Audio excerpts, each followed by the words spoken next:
The ceremony will be officiated by W. Taylor Reevely IV, the 26th President of Longwood University. Please stand for the national anthem, led by Anastasia Marl.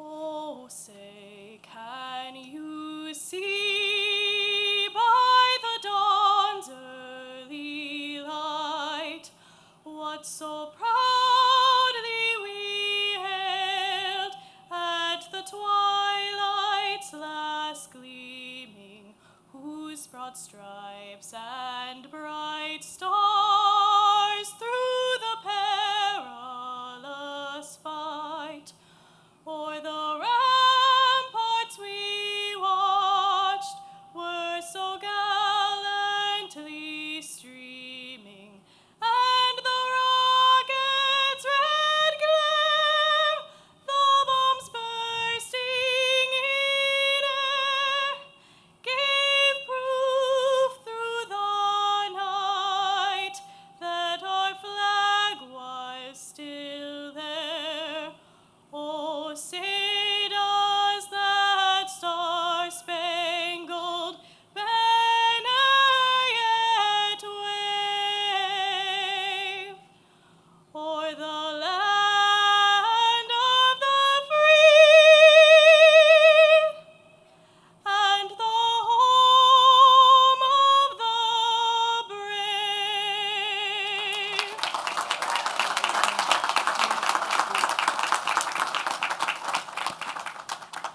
Please be seated.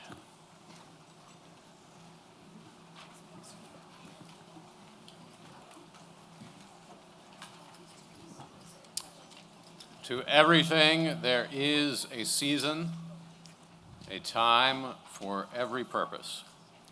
And it is joyous to be joined together now to celebrate, to enjoy a ceremonial moment of pomp and achievement here on this beautiful, if hot, spring evening, in this beautiful setting, in this place we love, our ancient university. At our 183-year-old institution, this is a proud tradition, this graduate ceremony. We celebrate the hard work that has led you, students, to this culminating moment, and we celebrate what lies ahead. Great adventures, meaningful challenges, as you take what you have learned at Longwood back into the communities where you live and serve. Longwood's mission is to shape citizen leaders, and it is a great joy to see the faces of so many wonderful citizen leaders, our graduates, bedecked in glorious regalia, who are about to be let loose on the world, which needs you, very certainly. It's also nice to have a breeze. And it is a particular joy to welcome those of you who are here this evening to share in the success of our graduates. All of you played an essential part in the stories of these graduates we celebrate, supporting them, inspiring them, encouraging them, pushing them. A graduation ceremony is one of life's great moments, and I hope you share in the pride of the occasion. You, too, are all a part of the Longwood family. I also extend a special welcome to our rector, Pietrigiani, other members of our Board of Visitors and senior leadership of the university, graduate faculty, as well as the Longwood University Foundation, including Foundation President Joe McPhail, class of '96. And in due course, as we proceed this evening, I will have the honor to extol and introduce our keynote speaker, the great Cookie Scott of the class of '72, member of our governing board, marking the 50th anniversary of her historic graduation. Classmates and dear friends are here as well. Graduate study is an integral part of the fabric of Longwood through the generations. And the future promises a richer and richer tapestry of graduate studies here. A great university thrives with great graduate programs. And graduates, you have indeed helped make us a university in full measure. A diverse community of people with a range of backgrounds and experiences working together in pursuit of education and research and enriching one another's lives. And many of you now are joining as well the elite array of double Lancers, a full 117 of you assembled today, including my cousin Michael Eason. Congratulations, Michael. It's a big weekend for the Eason family. And all of you all should take particular pride in this fact. Only 12% of Americans, adult Americans, hold an advanced degree, and only a fraction of that 12% hold an advanced degree from an institution of the academic standing and lineage through time as Longwood. And on that note, before I subside, if you'll indulge one quick piece of presidential exhortation. With your graduate degree in hand, you constitute an elect few in American life. You are intrinsically leaders who others will look to. These years of global disruption have exposed many fault lines and troubles. Maybe none is more fundamental than the basic problem of weighing what is true. That question, what is truth, T estin aletheia in the biblical Greek, has hung over history for millennia. It's a vexing and difficult question because it's tempting to think that truth is always simple and straightforward, self-evident. The siren allure of self-evident truth plagues all points of the political spectrum, left and right, or independent or indifferent, all alike. What you know, and as leaders, what you can help others know, is that getting to the facts, to the truth, is often very hard rather than a matter of common sense. It takes patience and weighing possible bias, acknowledging the possibility of doubt or indeterminacy, awareness that even numbers, sometimes numbers especially, can obscure rather than illuminate. In the face of tempests on social media or in political narrative, to search out the truth, it takes temperate and honed judgment. The very thing the alma mater, with such pride, has seen mature in you. Use that judgment well, that honed sense for the truth, as the leaders our nation and world so dearly need. We send you forward with such pride, and you will do such great good. So, in the presence of family and friends, of officials and faculty of the alma mater, graduates, I thank you, and I hope that you have taken inspiration from our traditions and virtues here, and from our common purpose of citizen leadership. We hope we have helped you grow and become even stronger and better in your devotions. Certainly, you have done the same for Longwood. Congratulations on all you have accomplished.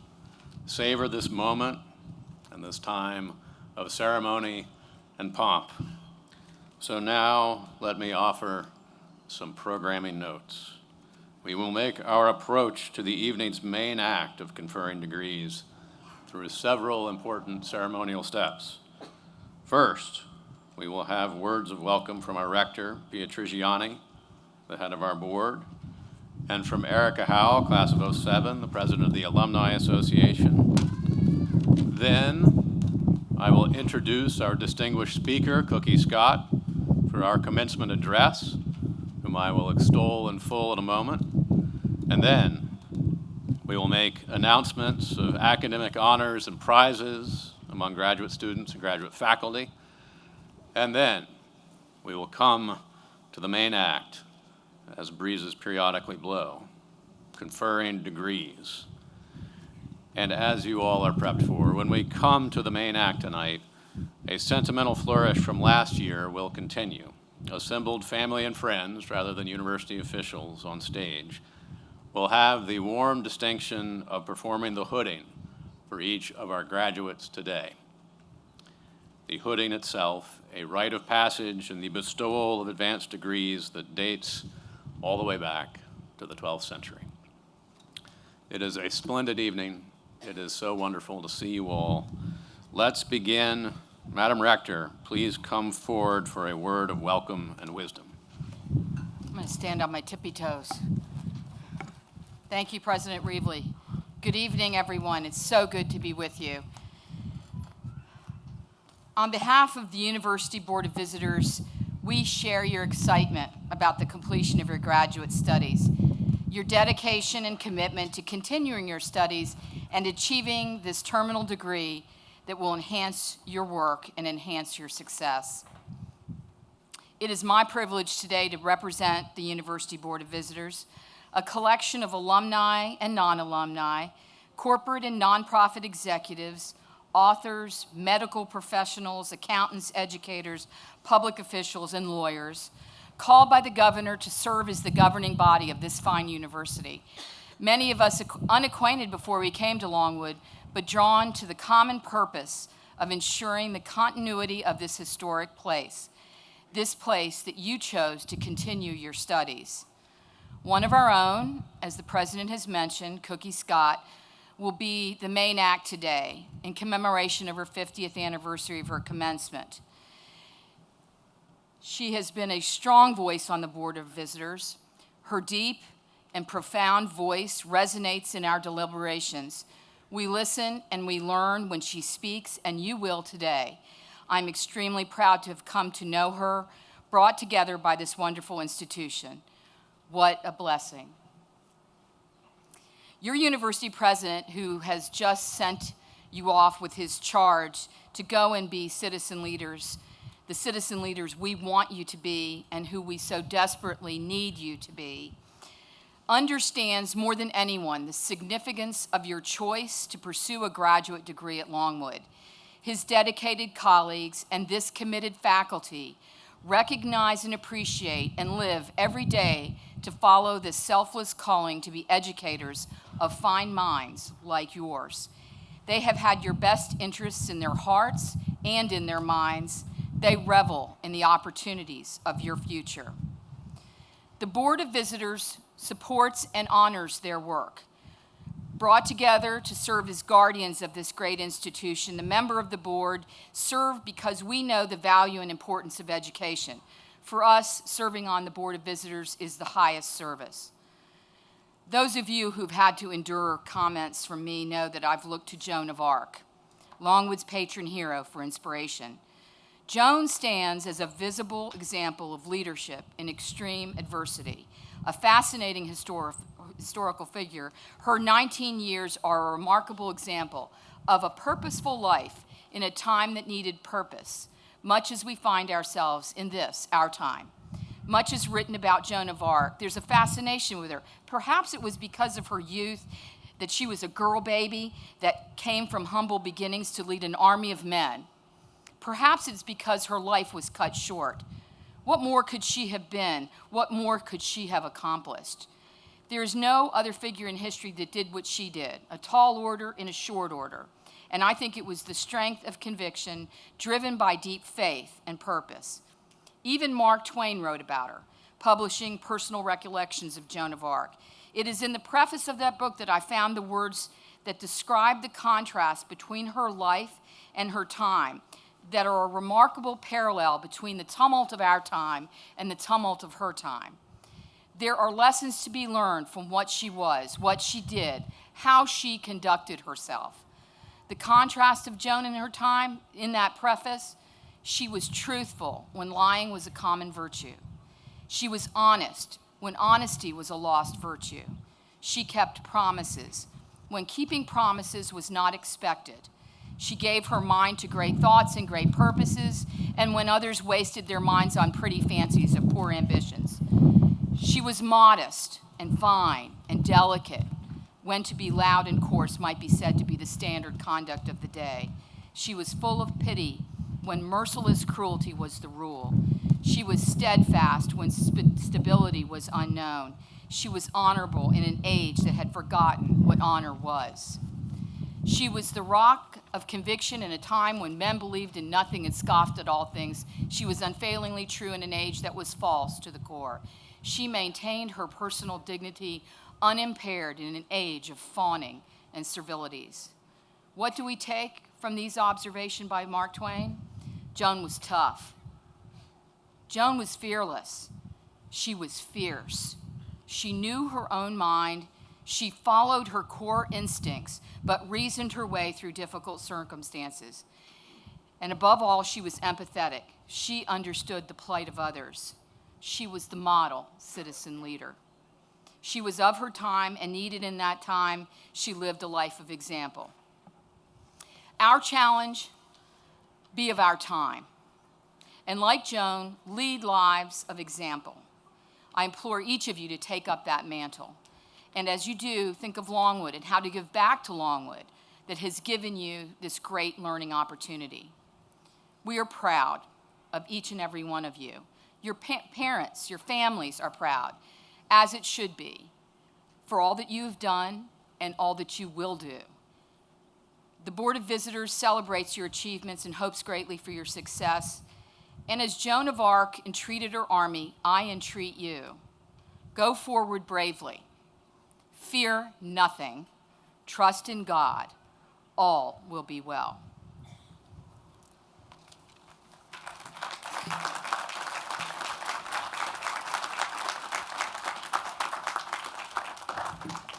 Thank you, Madam Rector. And now, Erica Howell, President of the Alumni Association. A welcome from the Alumni Association.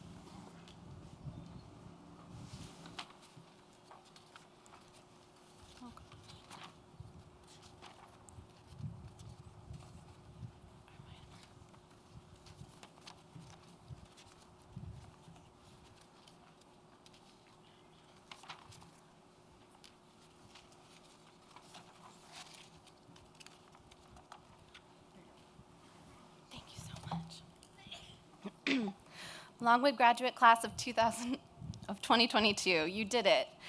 As a proud alumna of the class of 2007 and president of the Alumni Board, I'm excited to welcome you to the alumni family. Earning a master's degree is not easy. Long hours and juggling everything else in your life. As you reflect back on this chapter of your life, I hope you are reminded of your strengths, how you persevered in the face of challenges, how you see opportunities instead of barriers, and how your alumni family can open doors for many opportunities. Many of you received your undergraduate degree from Longwood and are already members of the Alumni Association. What an honor to be a double alum. If this is your first degree from Longwood, we welcome you as new members of the Longwood Alumni Association. As we celebrate tonight, we want all of you to be involved as alumni. There are lots of opportunities to stay engaged with Longwood, including attending regional events to connect with fellow alumni, gathering at Lancer Games, returning to campus for Alumni Weekend, and other special occasions. Graduates, you have been a Longwood student for just a few years. Now you become part of the Longwood alumni family forever. On behalf of the Alumni Board, congratulations.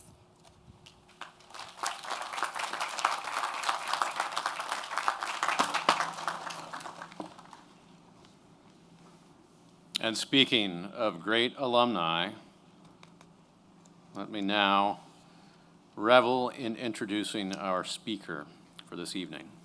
There are few names as revered at Longwood as that of Cookie Scott. As a student here, Cookie broke new ground. She was among the first black students to enroll at Longwood and the first to receive her degree 50 years ago. In 1972. She is Longwood's first black alumna. In breaking that barrier, she paved the way for so many who have followed in her footsteps.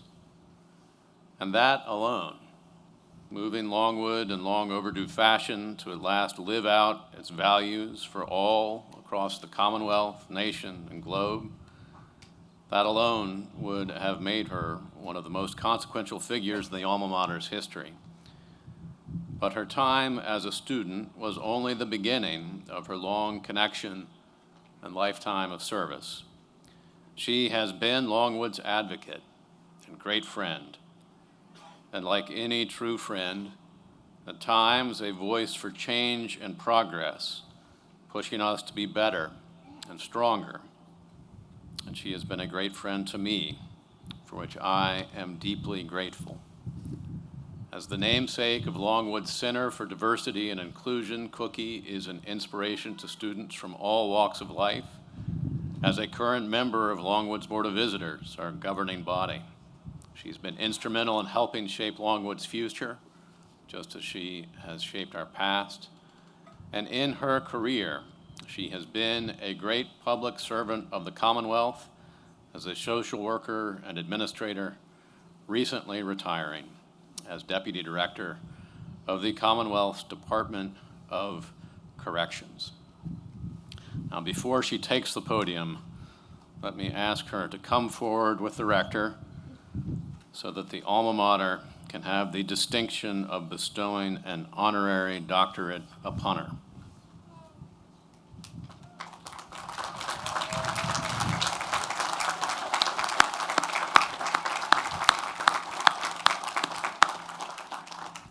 Let me read the resolution.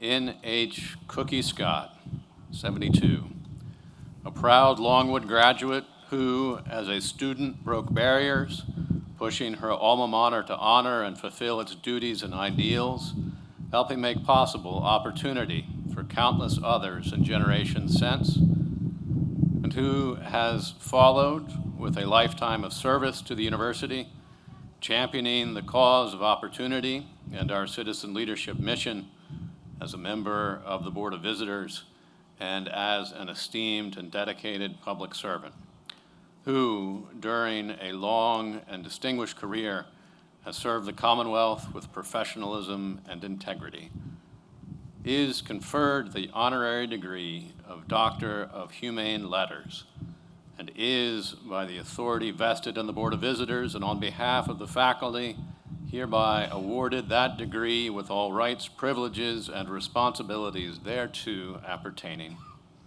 Given at Longwood University in Virginia, this 20th day of May, 2022, in the 183rd year of the university. The great Cookie Scott, class of 72.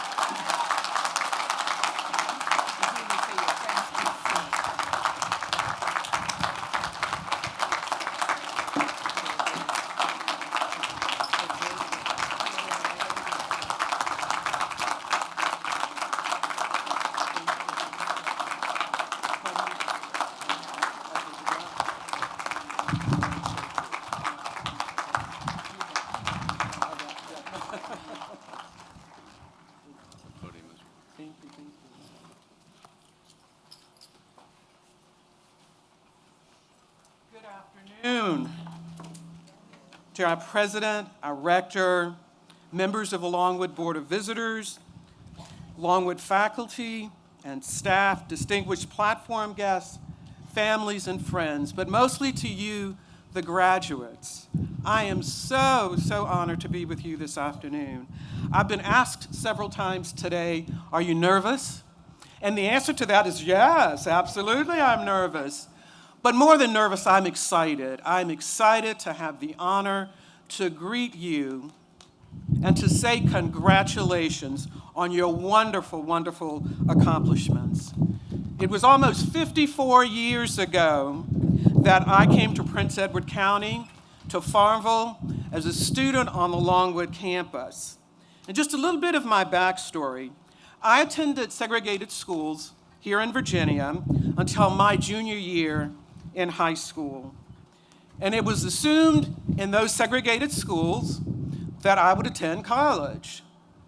it was assumed in my family that I would attend college. My dad died when I was 5, and my mom worked very, very hard to support my brother and me.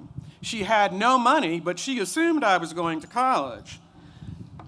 Now, with all these assumptions, nobody assumed, or if they assumed, they didn't tell me where the money was coming from. But anyway, I participated in the assumption, but when I did, I assumed that I would attend an historically black college or university. However, when I completed my junior year, in Charlottesville and Albemarle County, they fully integrated the schools. So as a rising senior, I transferred to Albemarle County High School in Charlottesville, Virginia. And my guidance counselor was Virginia Doffelmeyer. And Virginia Doffelmeyer was a Longwood graduate. And Virginia Doffelmeyer called me in her office one day, and she said, "Cookie, we are going to integrate Longwood College. We are going to do that." Now, only she and I were in her office, and so I think this "we" meant me.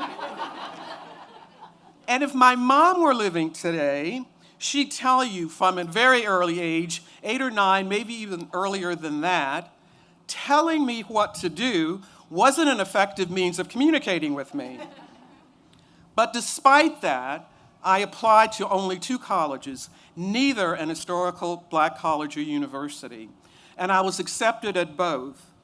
And Mrs. Doffelmeyer must have made the greater impression because in August of 1968, I arrived in Farmville on the Longwood campus. And as an important aside, as you are out in the work world, I want to talk about a little bit about how important you may be in the life of someone without really recognizing that. And that's very important. Growing up black in America, I understood the risk to me. But I can tell you, I did not fully appreciate until later the risk to Mrs. Doffelmeyer. She put the 17-year-old black student in her personal vehicle and drove to Prince Edward County to visit Longwood. The schools in Prince Edward County were reopening after having been closed for 5 years to avoid integration. Federal intervention required that. The Klan had made their displeasure with that decision known, and the tensions and threats in Virginia were over the top. Mrs. Doffelmeyer probably understood the risk that she was taking, but I don't know that I understood, and my 17-year-old self didn't understand until much later. There's a special place in my heart for that Longwood alum, and I know that you are going to be the special place. Well, there will be people that you will be the special place for. So 4 years and many stories later, stories that I don't have time to share with you this afternoon, I graduated from Longwood. And 50 years later, it is so special, so very special for me to greet you this afternoon. And when the president and the rector invited me to speak with you, I didn't have to think long about what I wanted to share with you. Prior to retirement, I was invited to speak to a group of Longwood business majors. And one of those students asked me what I wanted or thought my legacy would be with the Virginia Department of Corrections. And that question forced me to think about my legacy a little bit more concretely than I had. But I answered the question that day. And I retired in 2018 after 40 plus years in public service. And since that time, I've served on nonprofit boards. I've worked for Southside Community College.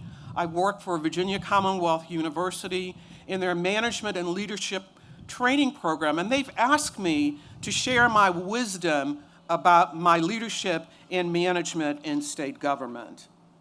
And it required me to reflect more intensely about what's important to me as a leader in state government. And my answer remains the same today as when I spoke with those Longwood business majors. And as I think back about how my world was shaped, growing up in the 60s and being a student here at Longwood, There were some scary times. If you think back to the 60s, President John F. Kennedy was assassinated. Reverend Dr. Martin Luther King was assassinated. Robert Kennedy was assassinated.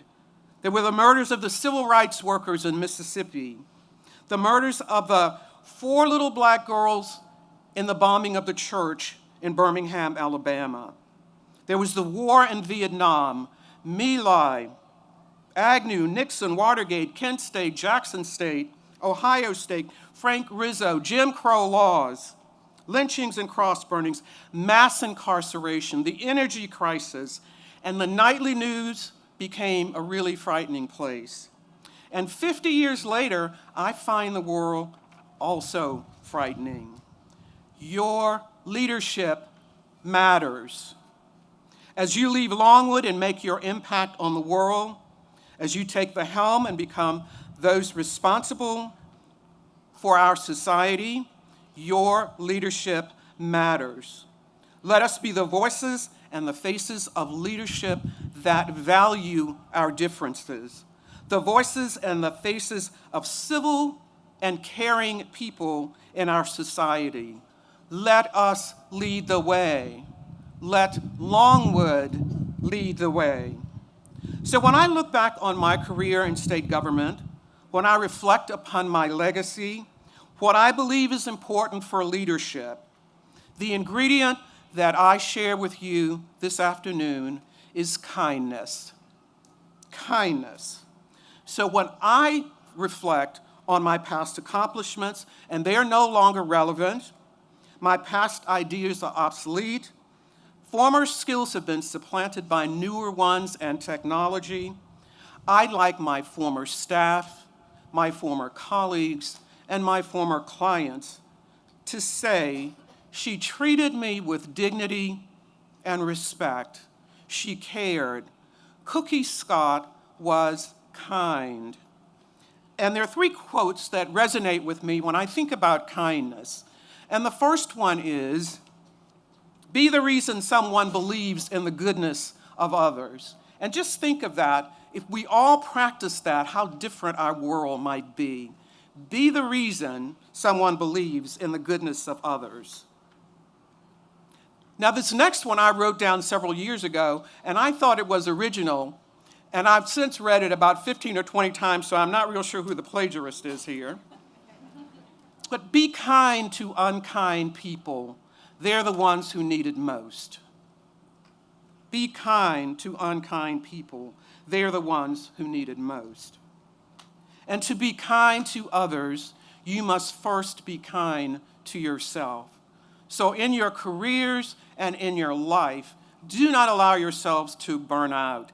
Take care of yourselves. It is the way you are able to take care of others. Now, when I first shared my thoughts about kindness with a group of managers, I was somewhat tentative because kindness has gotten a bad rap. Kindness is often seen as the soft, wimpy, fluffy, touchy-feely, dare I say it, this feminine characteristic.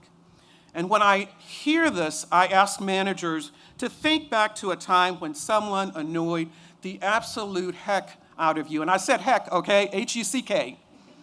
When they annoyed the heck out of you. And with that visual in mind, when you figuratively want to strangle someone, ask yourself, how easy was it or would it have been for me to be kind?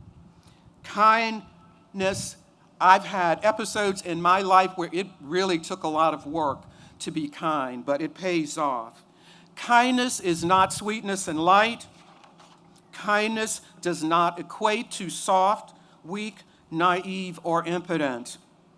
Kindness does not negate accountability. So whether you're on the street or whether you're in your workplace, kindness does not equate to a lack of accountability. So as a leader in the workplace, I've learned that you're more likely to have an impact on the people that you're holding accountable if you approach the person with kindness rather than raising your voice or being aggressive, abusive, rude, or defensive. Kindness can include telling your employee you're in the wrong place, doing the wrong thing. not to hurt their feelings, but to help them improve their lives. Ensuring what's in your head doesn't end up on your lips is not always an easy task. But kindness, genuine kindness, can temper those angry thoughts and words. Kindness forces us to stop, to think, and to choose our words wisely. I read someplace, and I agree with it, this sentiment. Our days are happier when we give others a bit of our heart instead of a piece of our mind. Sometimes when an employee is in the midst of a storm, it is difficult to navigate the way through, or even to see that there's a possible way through. If the boss takes a breath and shares critical feedback at a time, in a place, and in a language that the employee can understand, it is the best action that a leader can take. Kindness is ensuring that an employee knows his or her value to the organization and that that's communicated to them on a regular basis. Kindness from the employee's perspective is listening to that employer and following those directions for how to contribute to the organization. And in addition to listening, it is accepting. It is accepting in the absence of concrete evidence to the contrary that the employer's recommendation comes from a place of objectivity and good intentions. And you notice I didn't say anything about right. Not that the boss is right necessarily, but in the absence of concrete evidence to the contrary, that it comes from a place of good intentions. Listening and acceptance requires strength, as our immediate reaction is to defend, deflect, or to challenge. It takes courage and internal strength to hear that you can be better. And even when we know that to be true, to hear that critique out loud is sometimes difficult. But if these messages by employer and employee are delivered with genuine kindness, the ear canals open and allow passage of the message unfettered by suspicions and questionable intentions. Kindness is taking responsibility to ensure that an unpleasant situation doesn't get any further out of control. Kindness is not contributing to misinformation, stoking the fires, or cheering on combustion in your workplace or in your life. Kindness is hard work, but the benefits are astounding and they are cumulative. Have you ever been at a toll plaza and someone ahead of you paid for your toll? Your inclination is to pay for the next person in line. You've been in a restaurant and somebody paid for your meal. You want to do that for someone else. And we've all seen the many stories of wait staff receiving exorbitant tips, and that behavior is just mimicked across the map when we see that happening. Now, I will tell you, during the pandemic, I became an internet junkie. I looked at every piece of news. I looked at the evening news, the morning news, and I found some midday news as well. And I read the bad stories, but I determined that I was going to read the good stories as well. And I want to share a few of those good stories this afternoon. And the first one that I read about is a mailman who used to pass this child sitting on his front step every day as he was delivering the mail. And after a while, that mailman discovered that the child was hearing impaired. And that mailman learned sign language so he could communicate with that child. That was not a requirement of his job. The only reward that that mailman received was seeing that hearing impaired child smile and being able to communicate with him. And the stories of our first responders, those providing care and those providing transport during the pandemic are many, many, many. They risked their lives to help others. And I had a third story that I want to tell you, and I changed that about 10 days ago because I saw another story out of Mississippi, and it really, really touched my heart. And if you have an opportunity to go to the internet and see this picture, I encourage you to do it. It is a picture of a young black woman seated And there are 8 pairs of hands in her hair, black hands and white hands. This young woman was a weightlifter in high school, and she was told just before the competition that she could not compete because she had beads in her braids. Now, her competitors could have said, okay, you can't compete. That makes my chance better. But those young women jumped into action, and you can see those 8 pairs of hands, black hands and white hands, quickly removing those beads so that that young woman could compete in that weightlifting contest. The adults who made that rule clearly can learn from those 8 young women about valuing diversity and about showing genuine kindness. And for those of you from the Richmond area, you may, I hear you out there, you may have read about Thomas Cannon. Thomas Cannon was the personification of kindness. Thomas Cannon was a retired postal worker who lived in the Churchill area of Richmond. He died in July 2005 at the age of 79, never having earned more than $20,000 annually in his work life. But Thomas Cannon, over his lifetime, donated $156,000, mostly in $1,000 increments, to people of all races, ages, creeds, and incomes, people that he thought displayed acts of kindness. When one earns $200,000 a year, donating $1,000 is a nice thing to do. When one earns $20,000 a year, that is a genuine act of kindness and selflessness. And about 3 years ago, I read about a political candidate, and I think it was in the Northern Virginia area, and he was about to speak, and there were his opponents who were circling his rally in the park. And that candidate said, as he was sitting there, I thought, I have 2 choices. I can ignore them, or I can ask them to leave.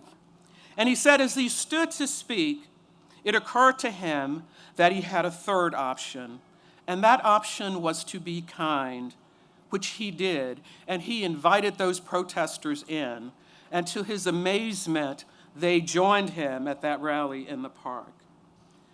And I can't even begin to tell you the stories of kindness by the people of Poland for the people of Ukraine. More than 12 million people have left Ukraine, and many of them have ended up in Poland. And those people have taken them in to their homes and fed and clothed them. That is genuine kindness. And when I think of kindness, I think of my 4 Longwood friends who, when I was a student at Longwood, were kind and supportive. And 50 years later, those 4 students are here with me today. My friends.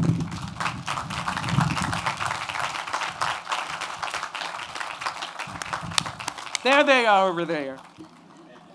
And there were also faculty who befriended me, went above and beyond to befriend me, invited me into their homes. They did things in the background that I didn't even know about until years later to take care of me.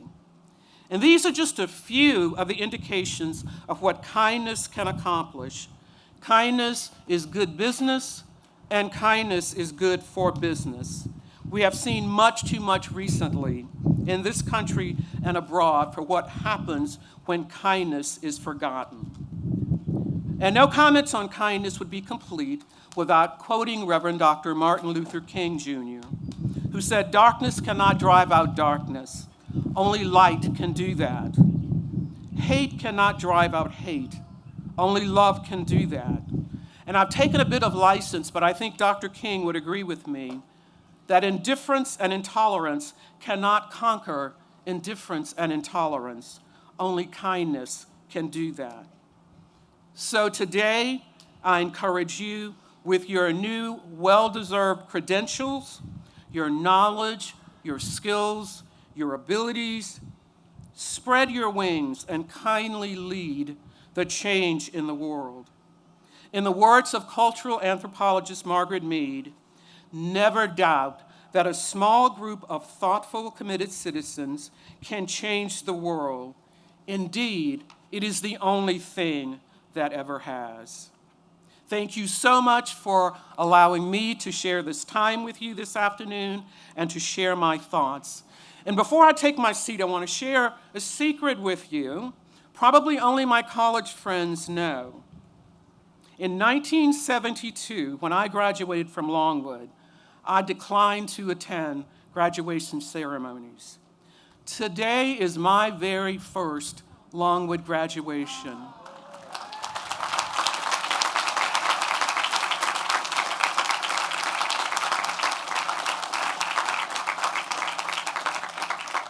And I am incredibly, incredibly honored to spend this day with you. Thank you again. Congratulations. Your leadership, your kind leadership matters.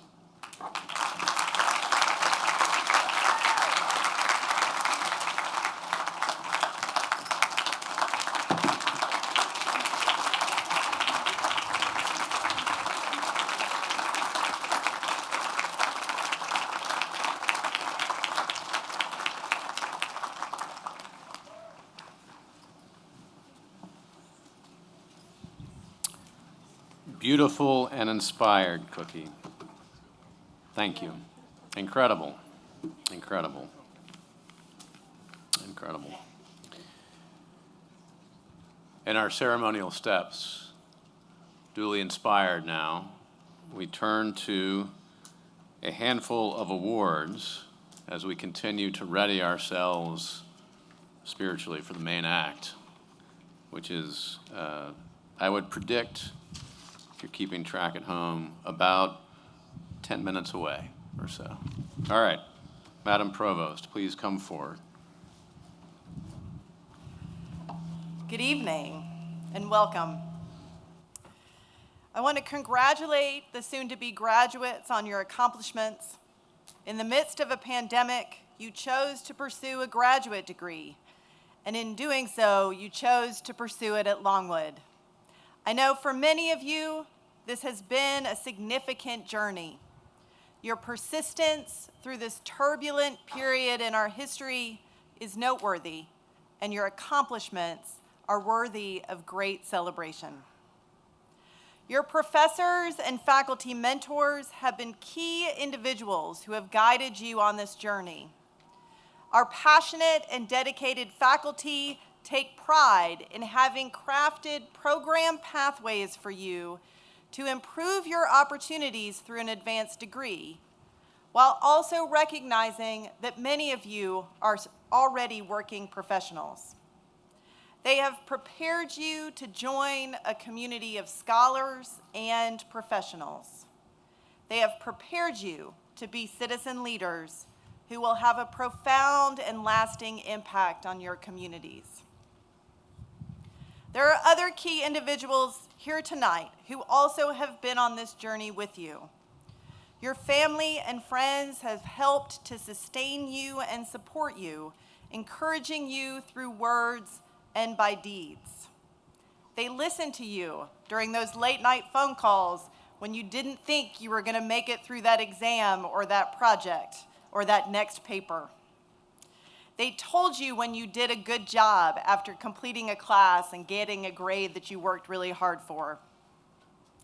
But more importantly, they did the dishes, and they did the laundry, and they took out the dog, and they took care of children so that you had time to focus on your studies. Your success tonight is due to their support, and I think we all need to take a moment to thank those sitting with you.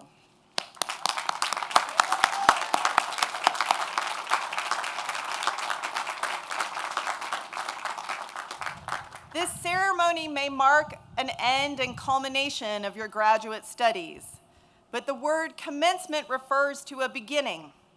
As you begin this next phase, I would challenge you to mold your knowledge and your experience in ways that help and inspire, just as those who have accompanied you this evening have done. Today, as we celebrate your accomplishments and acknowledge the work of those who have taught and mentored you, there are a few special people who are receiving further commendation.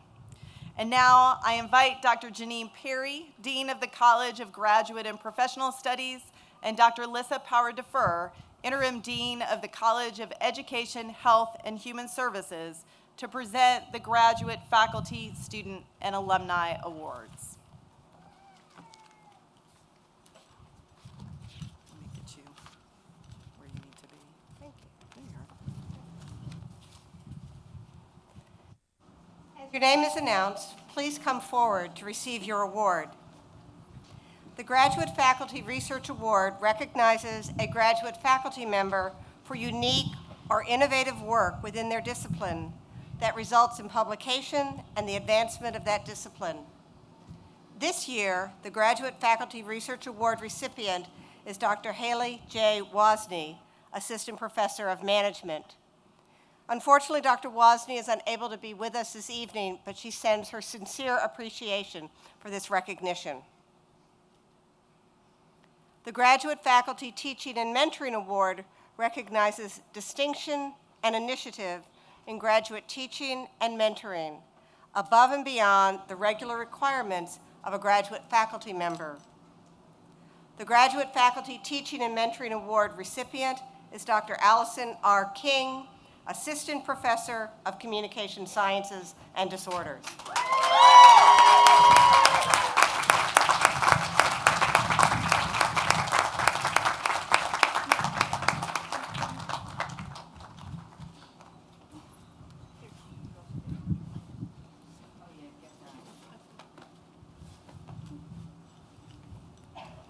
Our sincerest congratulations to Dr. Wozni and Dr. King. We will now announce our Student and Alumni Award recipients. As your name is read, please come to the stage to receive your award. The Longwood Graduate Student Award recognizes a current full-time student who demonstrates the initiative to take their research and studies beyond the classroom and apply their learning to the work in the field. This year, we are delighted to have 2 award winners in recognition of their collaborative work. The Longwood Graduate Student Award recipients are Kirsten S. Music, Communication Sciences and Disorders, and Amber M. Gordon, 20, Communication Sciences and Disorders.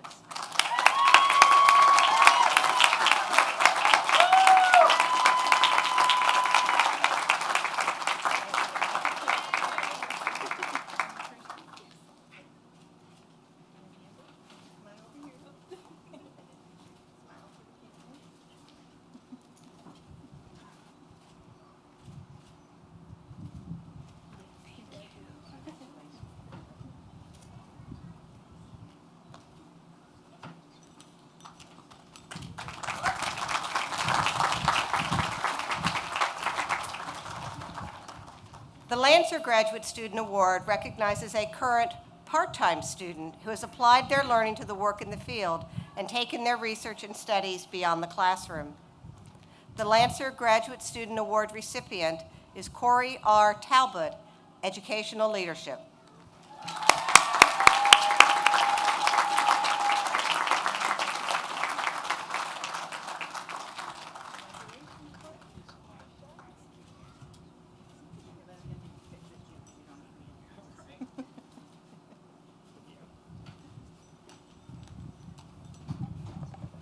The Graduate Leadership Award recognizes a student for outstanding service, including participation in campus activities and performance as a graduate assistant.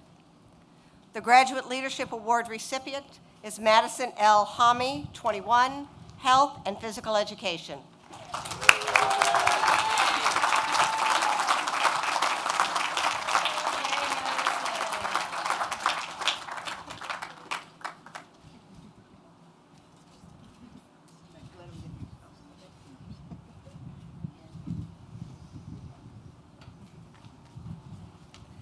And our final award this evening is the Graduate Alumni Award.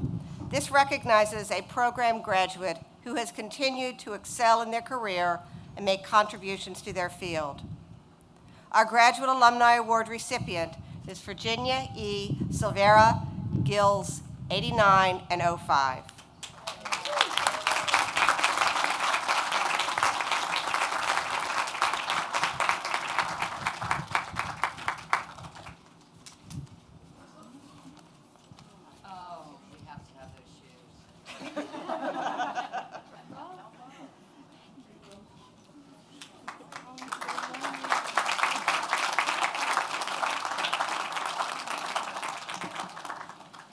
Congratulations, award winners. Now that we have duly progressed through our ceremonial steps, I sense a state of preparation.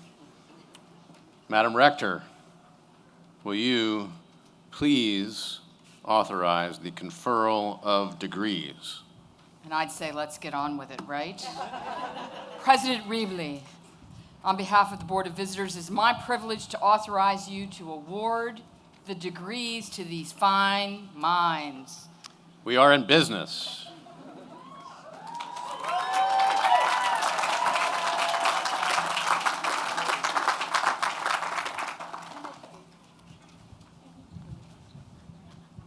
Will the candidates for master's degree in the College of Business and Economics and the College of Education, Health, and Human Services please rise? President Reevely, on the recommendation of Dean Power Defer and the faculty in the College of Education, Health, and Human Services, and on the recommendation of Associate Dean Cheryl Atkins and the faculty in the College of Business and Economics, I present to you these candidates who have fulfilled all the prescribed conditions for their master's degree. And just as a quick aside, everybody in regalia ought to stand. Oh, yes, please. Everyone in regalia. And now, I get to intone the magic words. By virtue of the authority vested in me by the Board of Visitors and on the recommendation of the faculty of Longwood University, I hereby confer upon you your master's degrees with all the rights, privileges, and responsibilities pertaining thereto. Congratulations and welcome to the devoted ranks of Longwood's graduate alumni.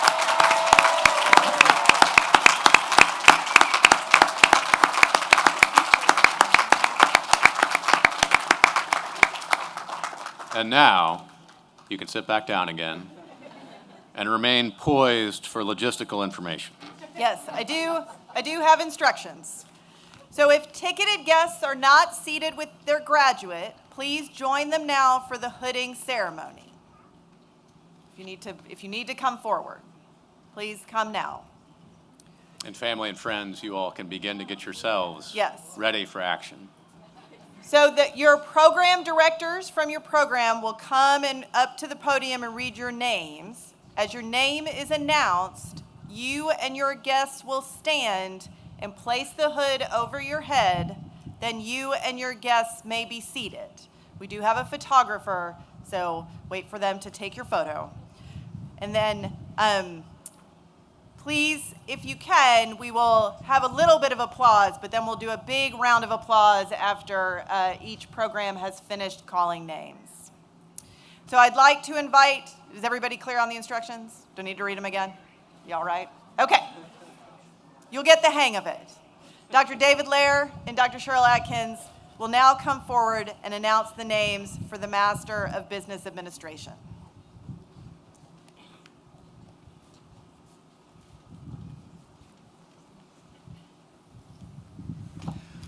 It's good to see you all. Good evening and congratulations. Your hard work and dedication and perseverance paid off. Job well done. The following candidates in the College of Business and Economics will receive the degree of Masters of Business Administration, Data Analytics track. Jasmine Sian Jordan Artermont.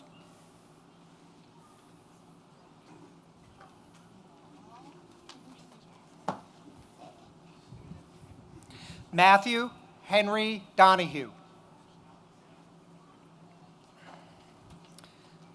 James Flores. Margaret Flores. Richard Allen Hayden. Hunter Logan Hess.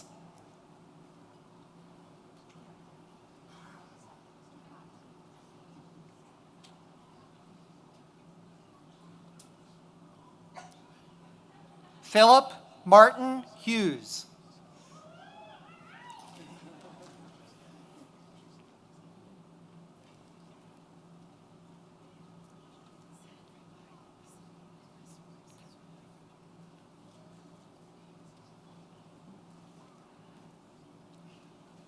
Jatinder Kaur Khosla. Lauren Marie Lawless.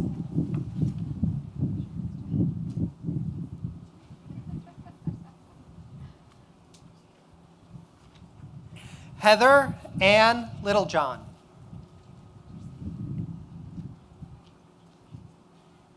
Akam Semba Mansarari.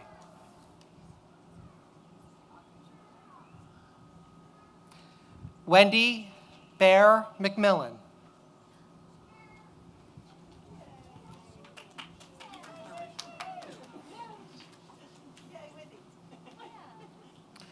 Alexis Dominique Mears.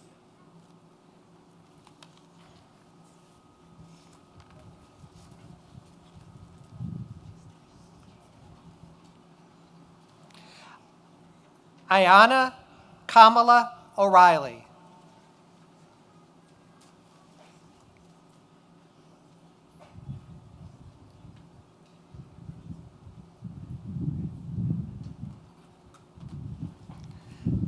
Jacob Henry Reimers.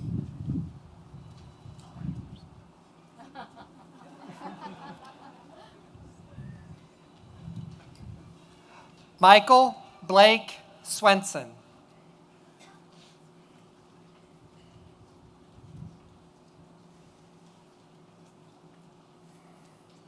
Michael Whitaker. Sarah Elise Wilson. Jessica Wood.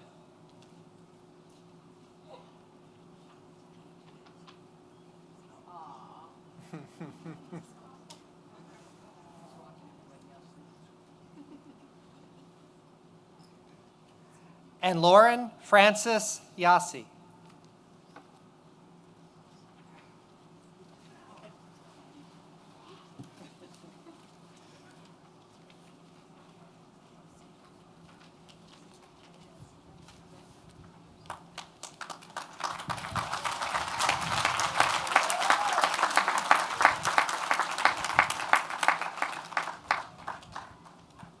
Good evening. I'm pleased to announce the candidates for Master of Business Administration with a concentration in general business. Okay. Deshara Lene Adams.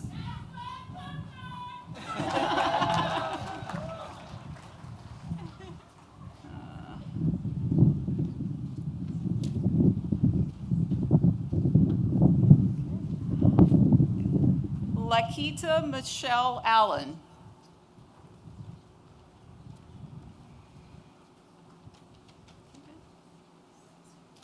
Sydney Lynn Backstrom.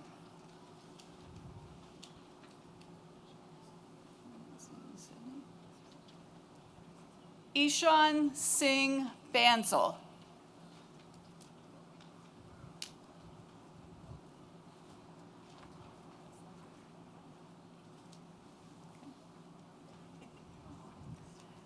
Jessica Lee Banton.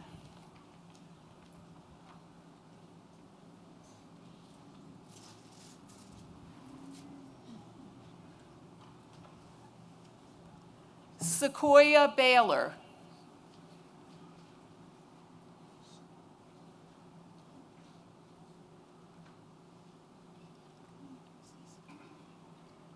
James Michael Betts, Jr.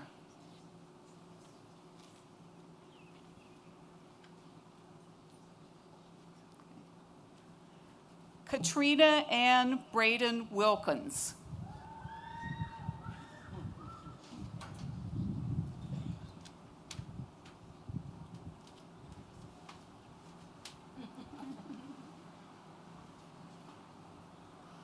Lamont Antoine Brown.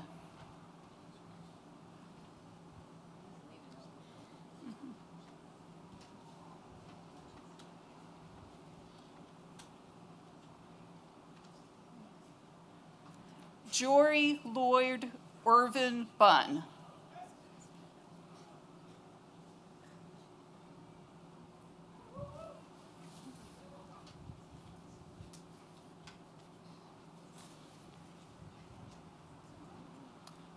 Brett Edward Burns.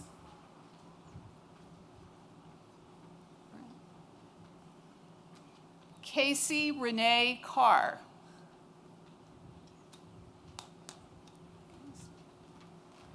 Brittany Lee Carter.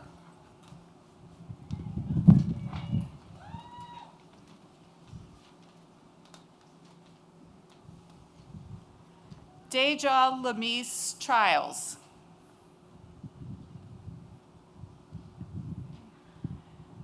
Jeremy Nelson Clark.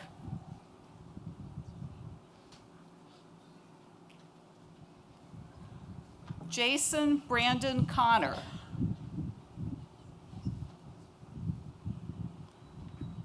Jordan Alexis Cribb.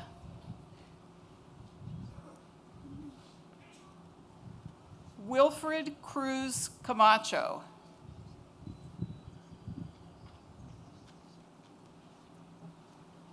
Leandra Inez Cubbage.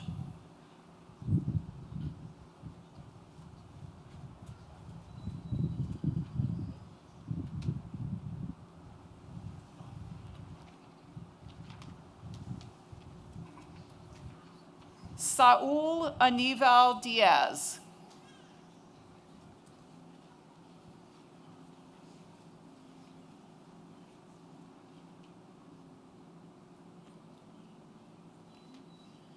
Mary Estelle Douglas.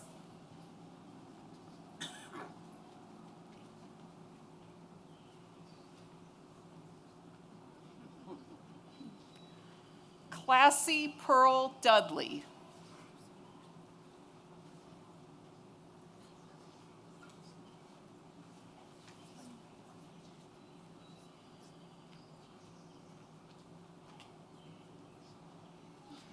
Brandon Jacob Dunlap.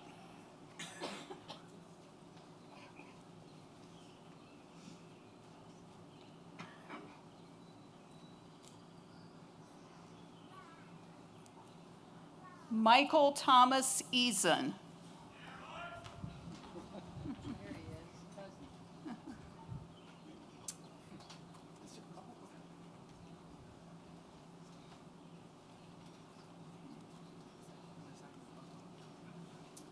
Matthew David Ellett.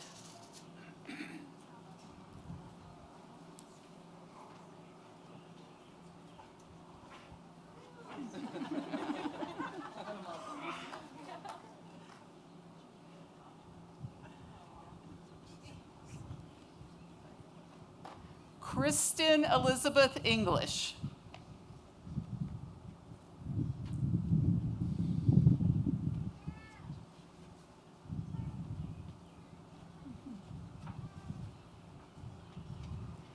Ander Etanas Mugera.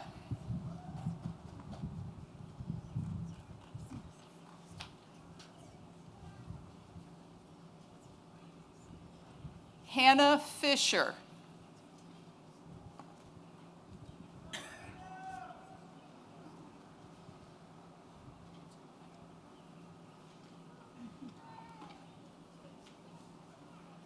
Stephanie Michelle Goins Slape.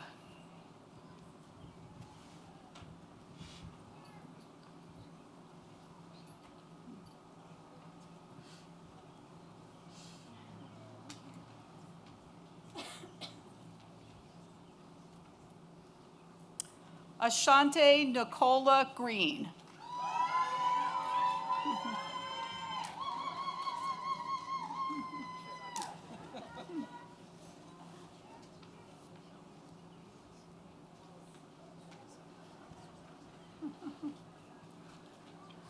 Constance Garner Gregg.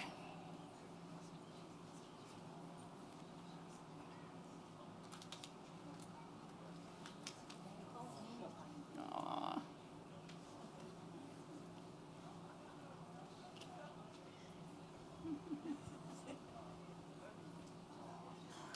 Joshua Griff.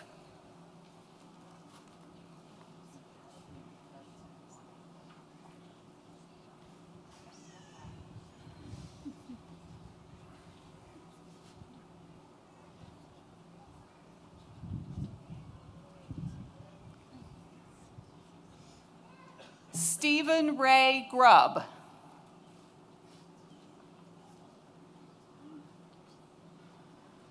Jean-Quadria Hill.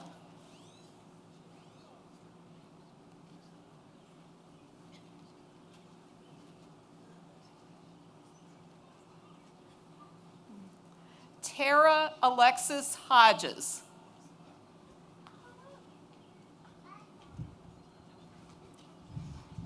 Megan Miranda Ingram.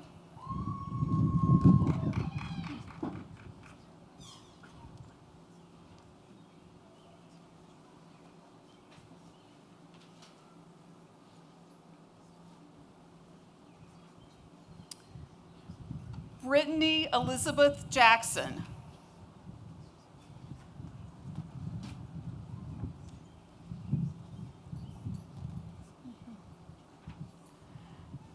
Jennifer Ming Jacobs.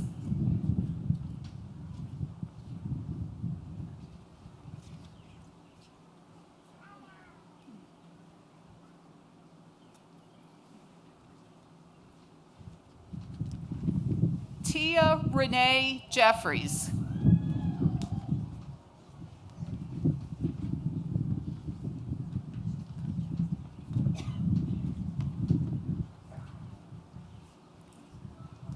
Wilman Joa.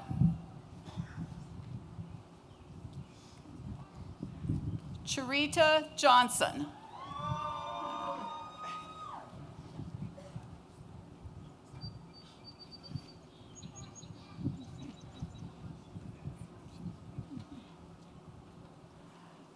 Talisha Johnson.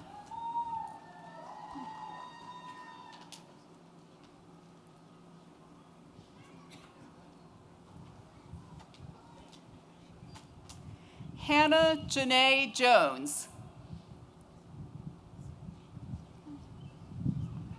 Tyler Anthony Jones.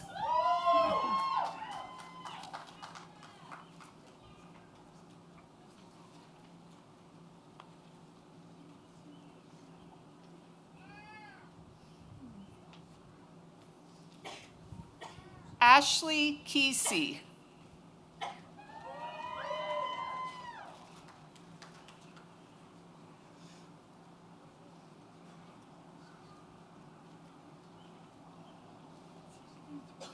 Michelle Elizabeth Kirkeslager.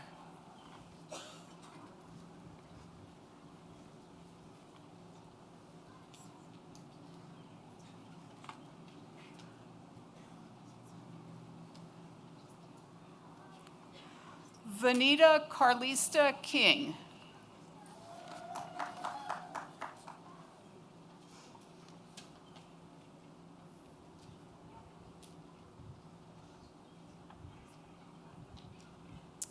Helen Lynn. Kelly Elizabeth Lofquist.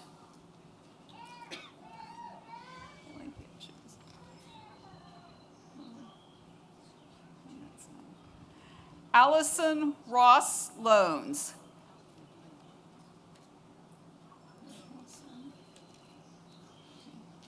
Justin Thomas Long.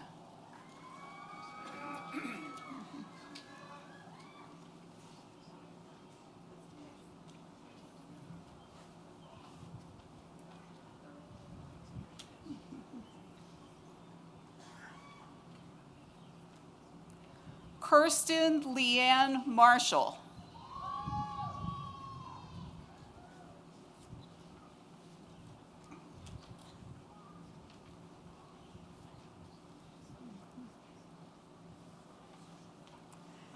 Destiny Von Seal Martinez.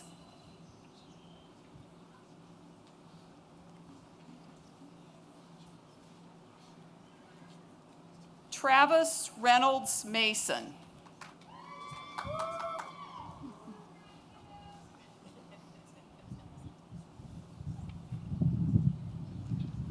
William Stevenson McGuinn, Jr.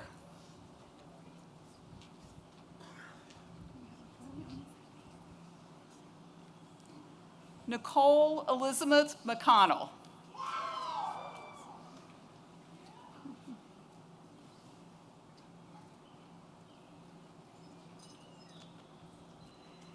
Anne Marie Easton Moore. Josie K. Moore.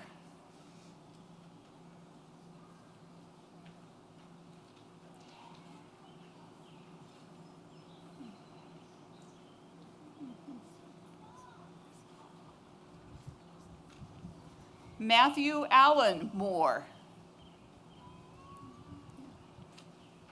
Sarah Ann Moran.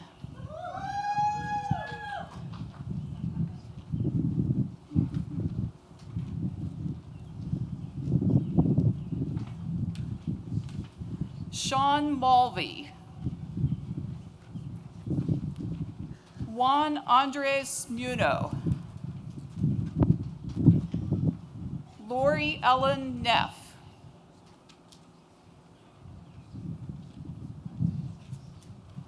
Letitia Danette Newton.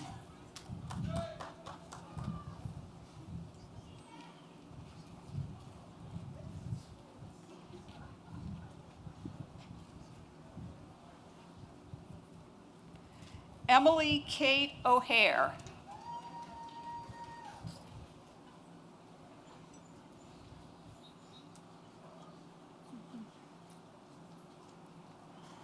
Jessica Lynn Paget.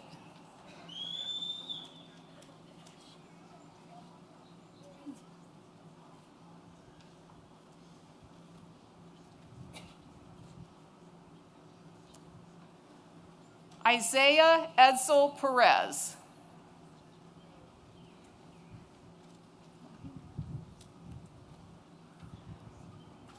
Jordan Elliott Perkins.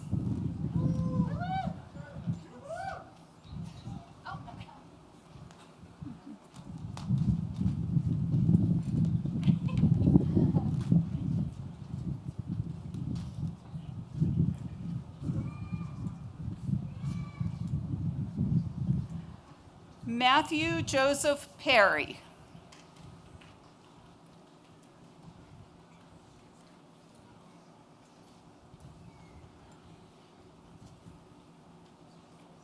Sanita Rose.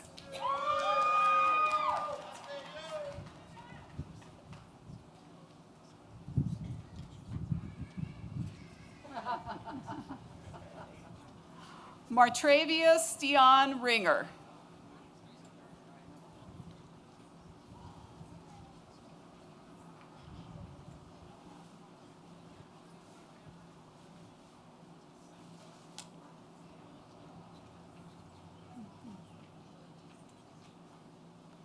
Alexi Sebastian Hoham.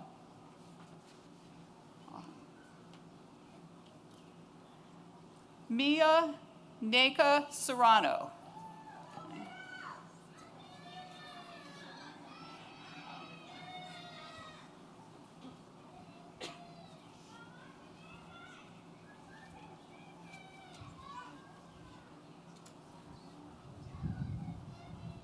Jody Simpson.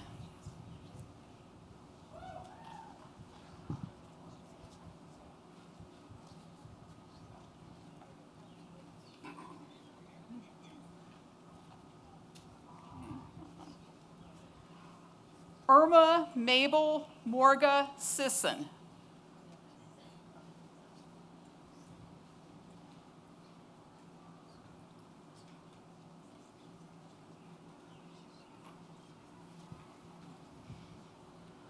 Lauren Elizabeth Smiley. Jasmine Smith.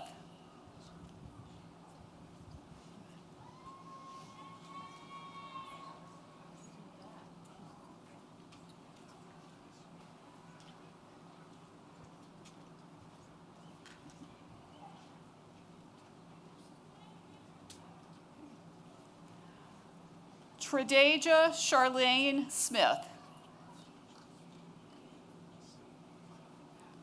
Shari Chantel Stewart.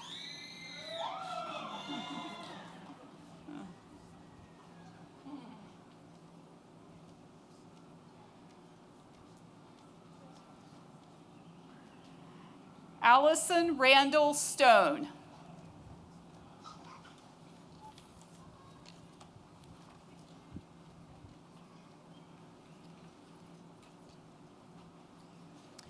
Caitlin Danielle Stratton.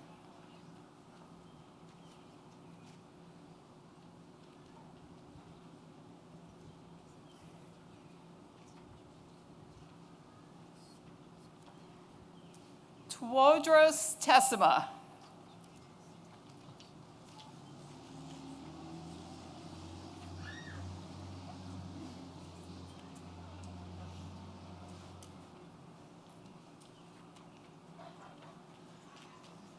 Mural Warden Thornhill.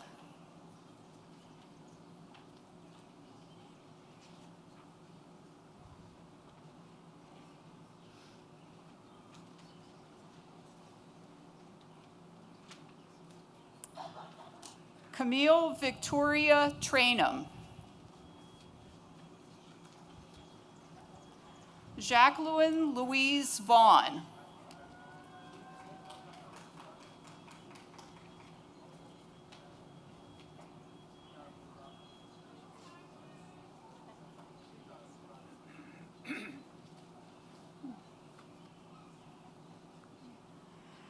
Tatiana Drager Vaughn.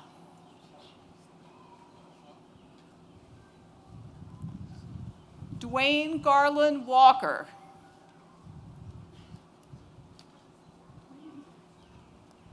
Alima Wall.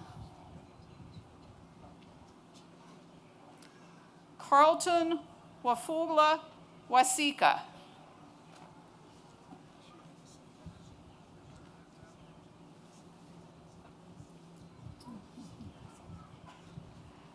Davis Richard Watson.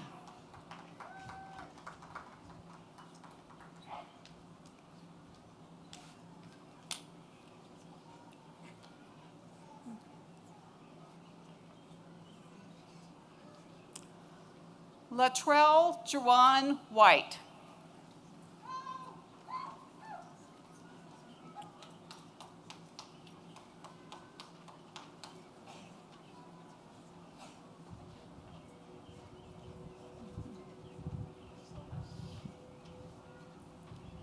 Samantha Gales Wiles Lipscomb.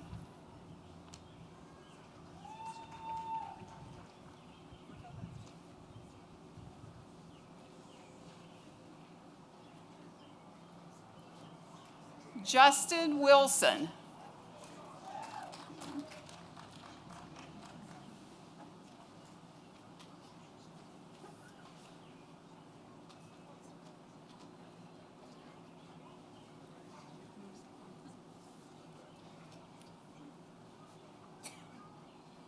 Sarah Sprouse Young.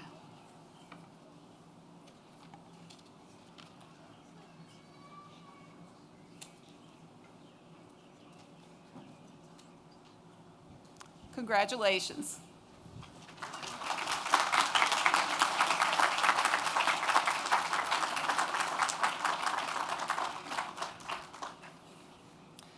The following candidates in the College of Business and Economics will receive the degree of Masters of Business Administration, Marketing track. Corey Lynn Haley.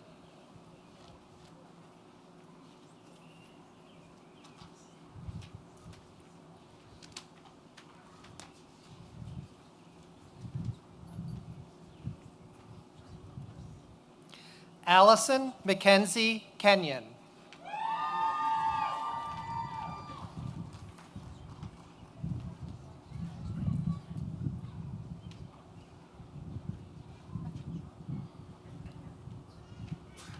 Samantha Gaylord Ronk.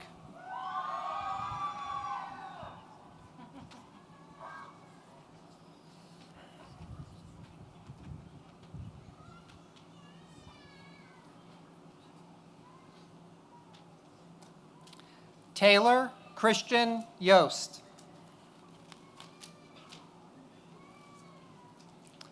And the following candidates in the College of Business and Economics will receive the degree of Masters of Business Administration, Real Estate track.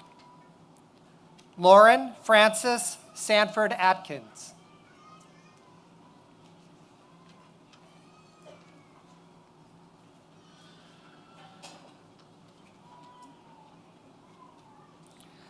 Desiree Dion Caldwell.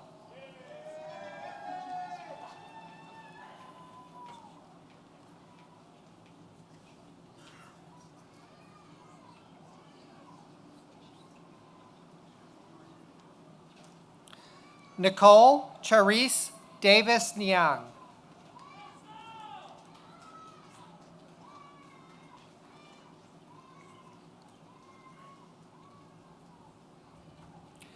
Maishaya Edney.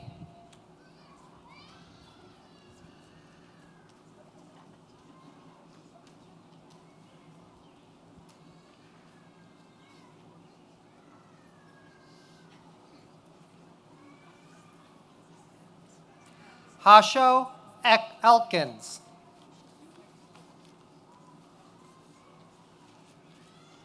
Catherine Bonita Go.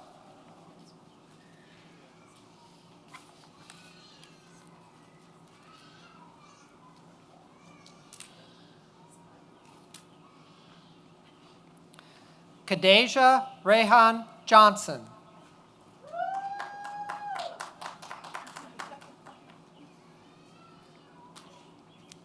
Gloria Rianne Jones.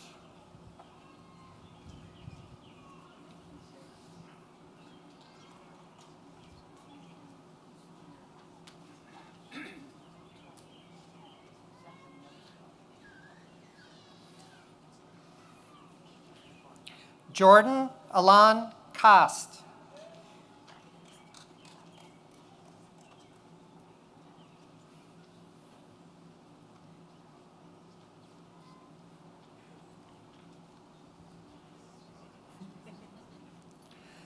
Jaleel Jerome Mills.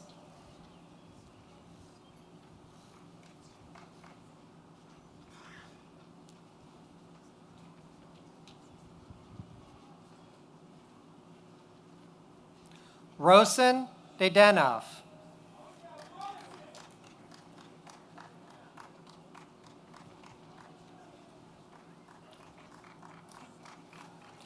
Andrakia Shanta Rogers.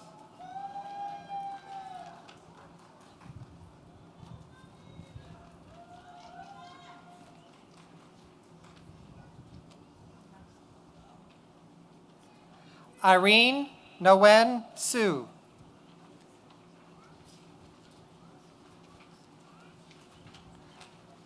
Lena Marcella Valencia.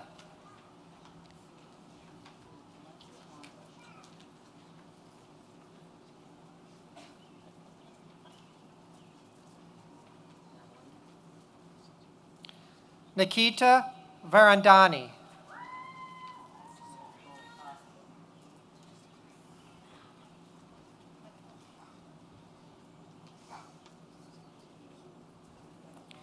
Noressa Jessel Waddle. Congratulations, graduates.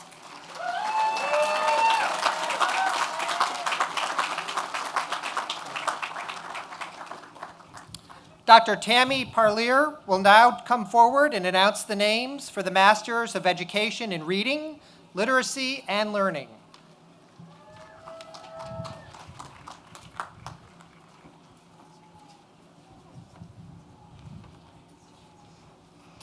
It's an honor to be here today as we recognize and celebrate with each of you. The following candidates in the College of Education, Health, and Human Services will receive the degree of Master of Education in Reading, Literacy, and Learning. Cheryl Suzanne Gregg.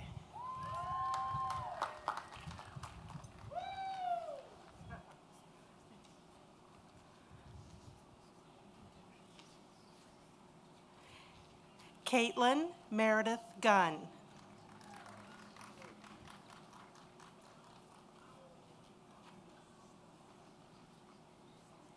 Jessica McCracken.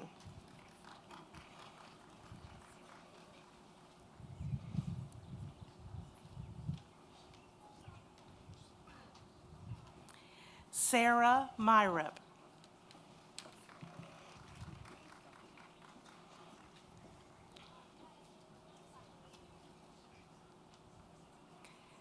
Rachel Leanne Ochevsky.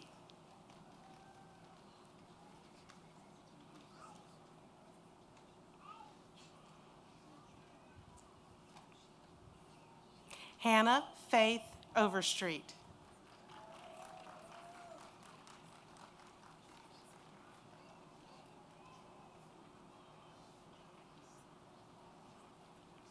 Victoria Margaret Saunders.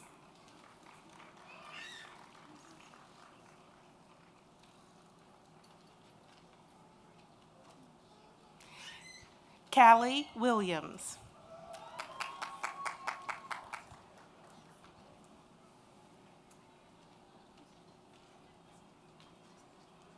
Whitney Lawrence Williams.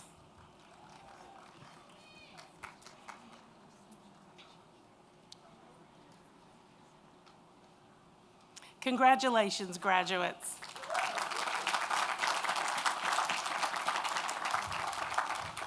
Dr. Carla Collins will now come forward and announce the names for the Master of Education in School Librarianship.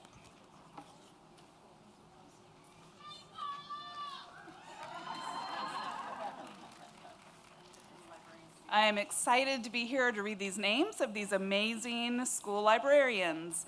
The following candidates in the College of Education, Health, and Human Services will receive the degree of Masters of Education in School Librarianship, initial licensure track. Jenny Farley.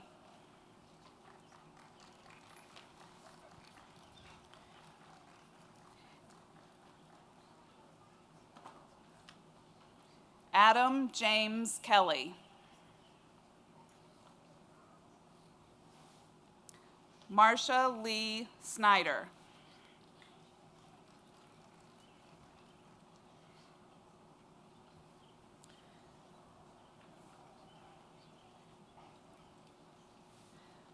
The following candidates in the College of Education, Health, and Human Services will receive the degree of Master of Education in School Librarianship, licensed teacher track.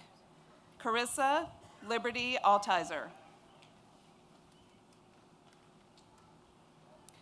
Elishiba Veronica Cornelius.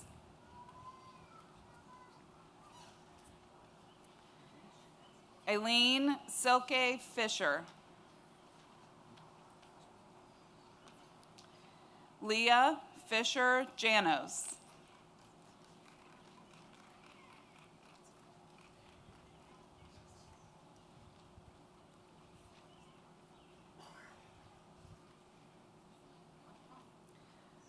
Dawn Elizabeth Gilmore.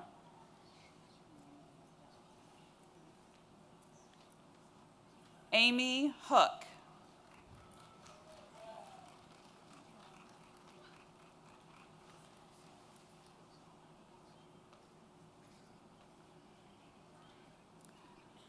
Maura Keeney.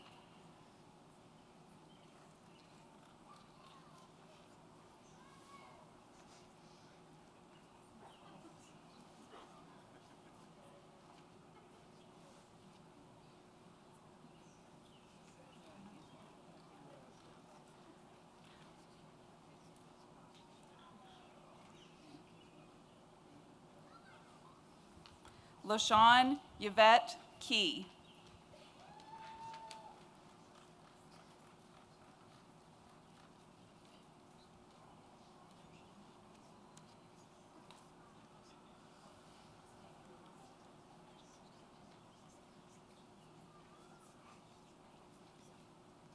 Danielle Elizabeth King.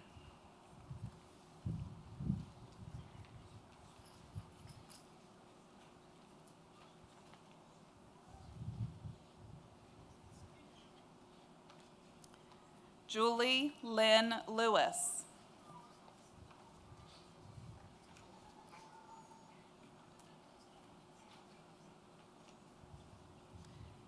Lisa Madison.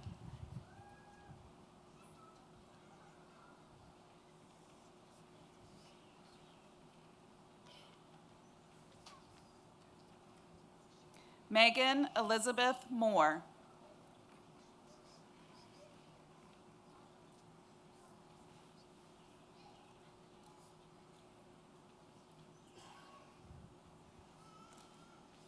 Hannah Marie Richardson. Amanda Dawn Steadley.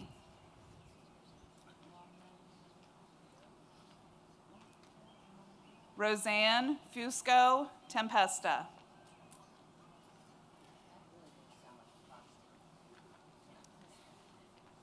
Terry Ann Threadgold. Suzanne Whitehouse.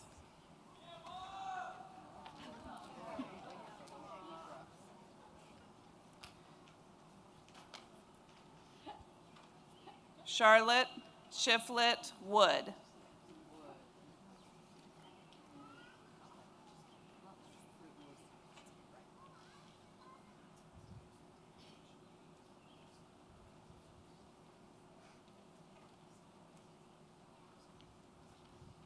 Congratulations, graduates.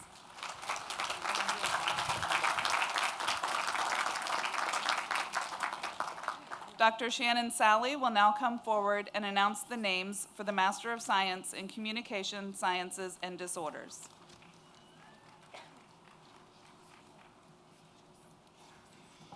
On behalf of the Communication Sciences and Disorders faculty, I would like to welcome you guys now to the speech language pathology field, and it's an honor for us to now consider you a colleague. With that being said, the following candidates in the College of Education, Health, and Human Services will receive the degree of Master of Science in Communication Sciences and Disorders. Vanessa Isabella Barahona Hickerson.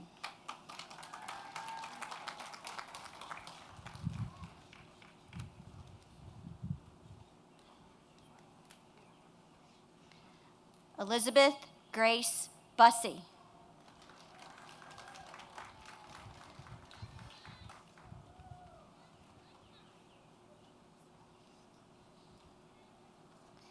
Taylor Blake Creasy.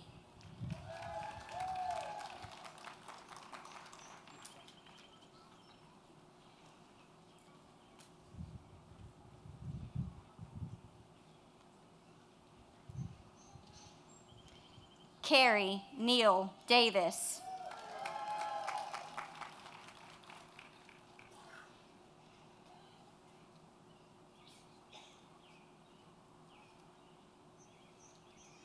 Casey Madison Fowler.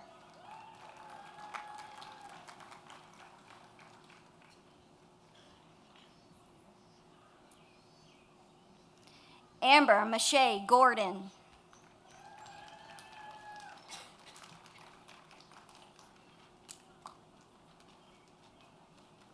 Sarah Elizabeth Horgan.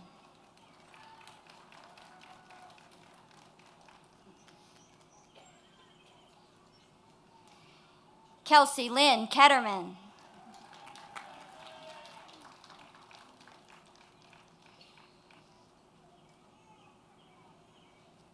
Kylie Parker Martin.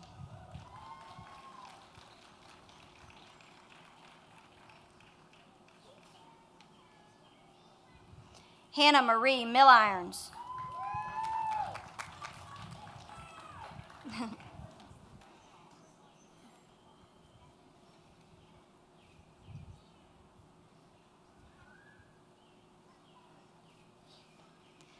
Kirsten Chanel Music.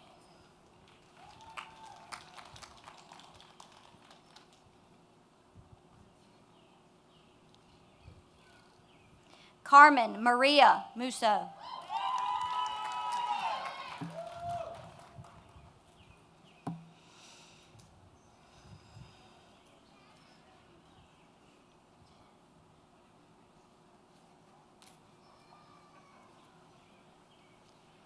Rebecca Marie Euler.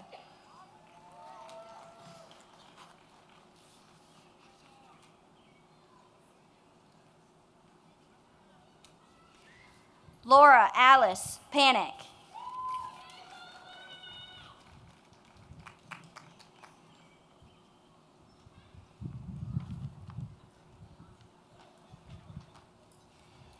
Gabrielle Elise Pecoraro.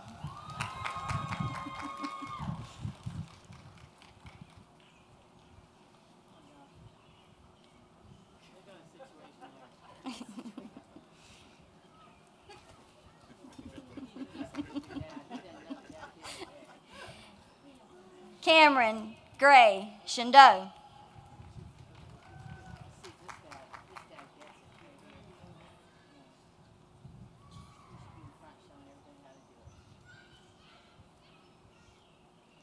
Elizabeth Jane Thomas.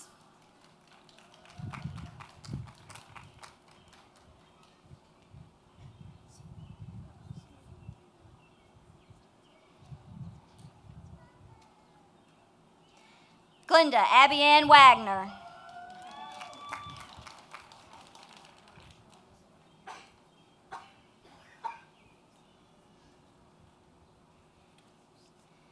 Jamie Marie Wagner.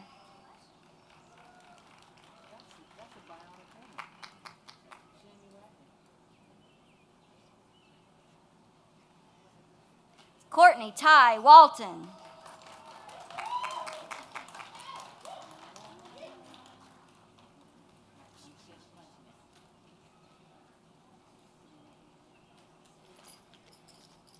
Congratulations, graduates. Dr. Jen.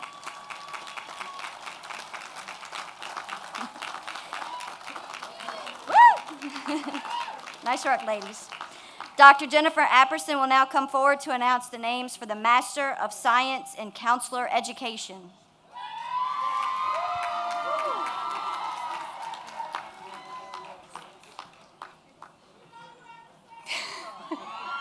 I love you too. Counselors change lives. Over the course of your careers, you will change many lives for the good. Congratulations. The following candidate in the College of Education, Health, and Human Services will receive the degree of Master of Science in Counselor Education, College Counseling, and Student Affairs track. Nam Tran Nguyen.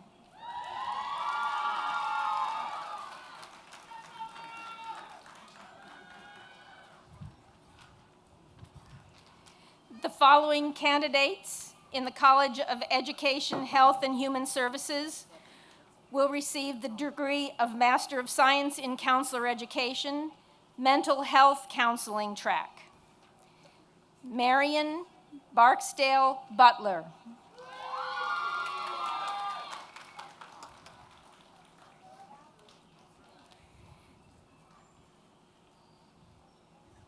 Alicia Madeline Candia.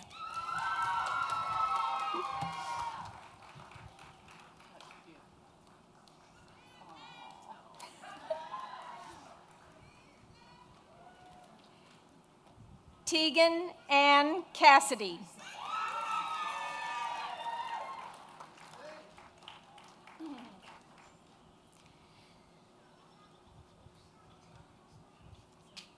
Jada Naisha Clark.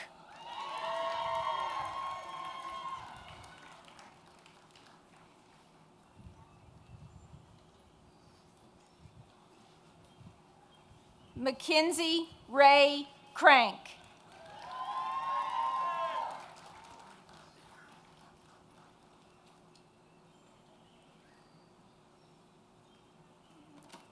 Margaret Ashley Green.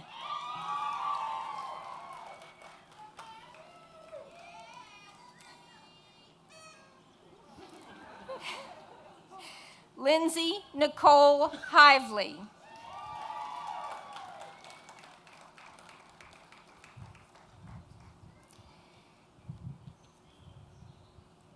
Ashley Elizabeth Johnson.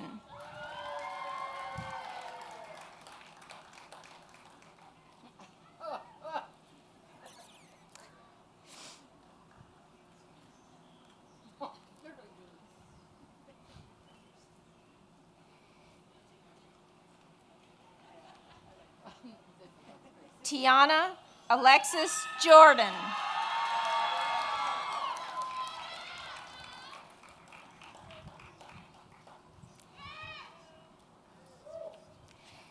Taylor Eileen Knight.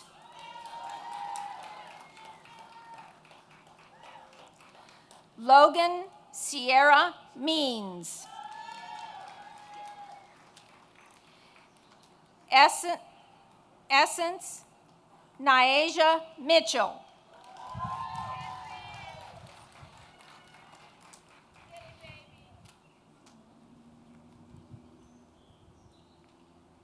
Deandra Michelle Oliver.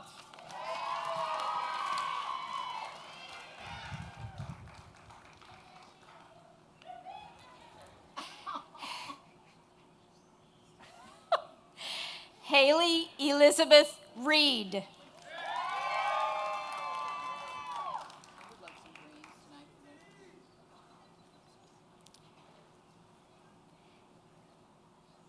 David Arthur Shears.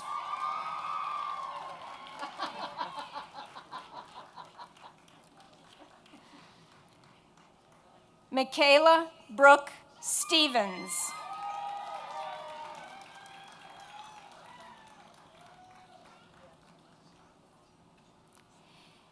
Janari Alexandria Wilson.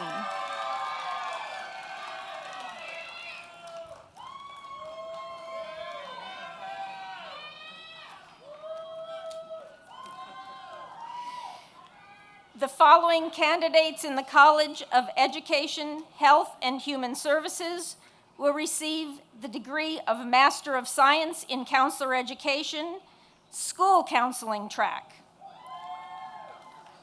Dante Jamal Bowles.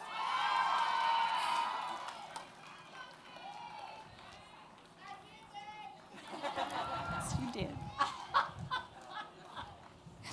Sydney Ann Nicole Cash. Raven Chanel Edmonds.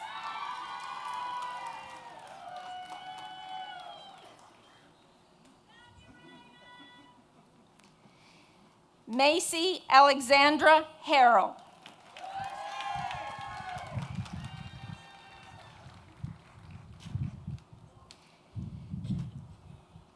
Michelle Elise Hellinger.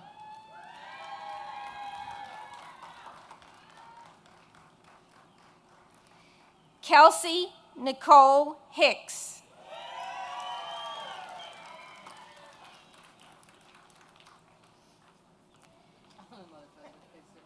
Kathleen O'Connor Sewell.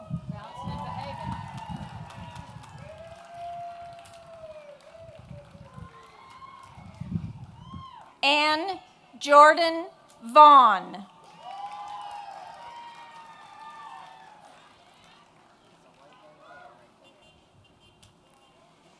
Congratulations, graduates.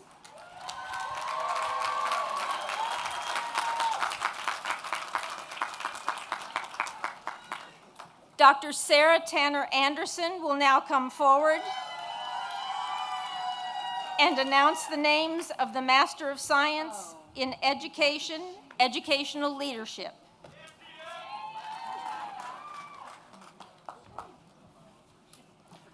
Oh, hey there, Lancer leaders.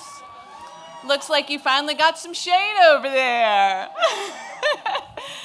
Last fall, you all answered a very important call to action. Would you lead? And here you are today. It brings me and all of us such joy to celebrate your accomplishments. So, The following candidates in the College of Education, Health, and Human Services will receive the degree of Masters of Science in Education, Educational Leadership. Matthew William Bowman.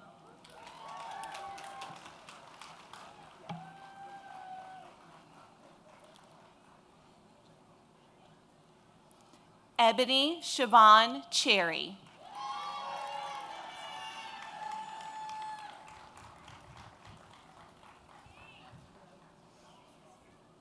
Christiana Navanica Childress.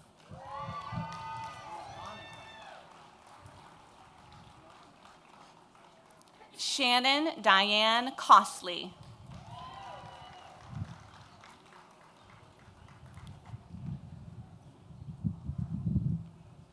Erin Elise Duncanson.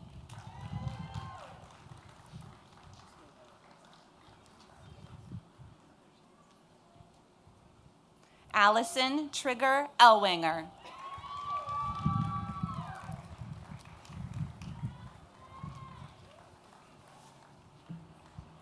Michelle Simone Kellum.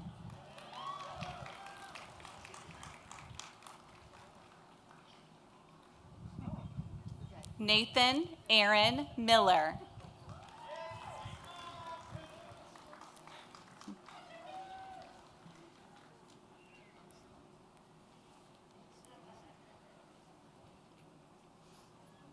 Anna Rosaria Pellick.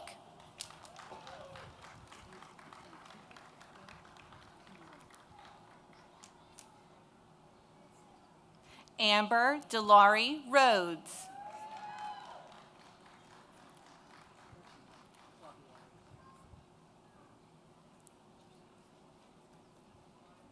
Jessica Raquel Rivas.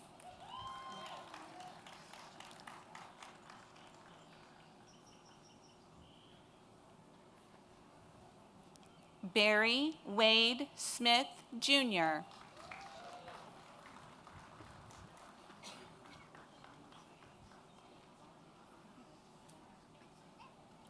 Corey Ryan Talbot.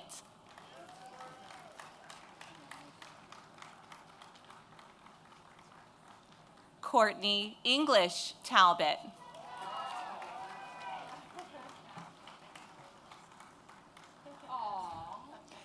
Philip Sutherland Tickle.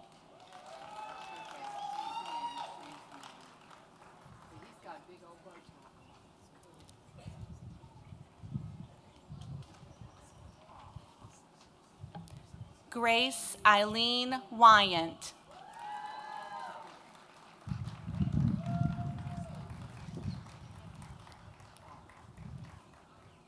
Markel Terrence Woodson.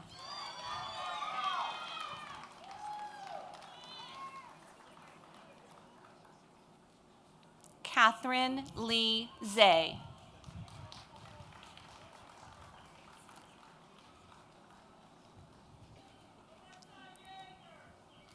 Melissa Yeager.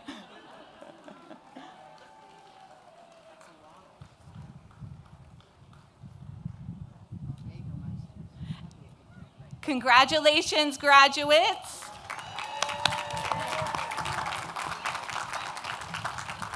Dr. Amanda Blaisdell will now come forward and announce the names for the Master of Science in Education, Health, and Physical Education.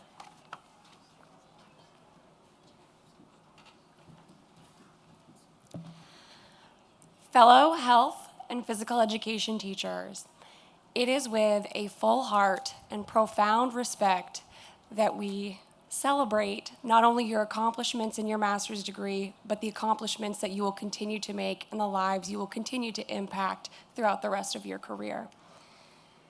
The following candidates in the College of Education, Health, and Human Services will receive the degree of Master of Science in Education, Health, and Physical Education. Brett Jones Baird.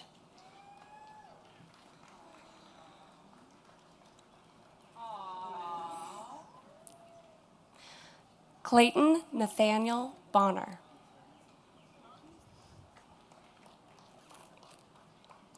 Lauren Elizabeth Donahue.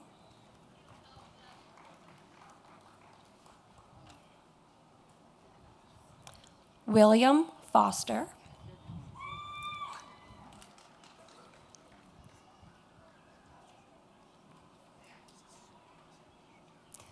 Madison Lee Homey,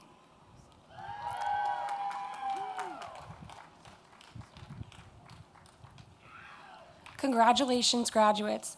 Dr. Kat Alves will now come forward and announce the names for the Master of Science in Education, Special Education General Curriculum.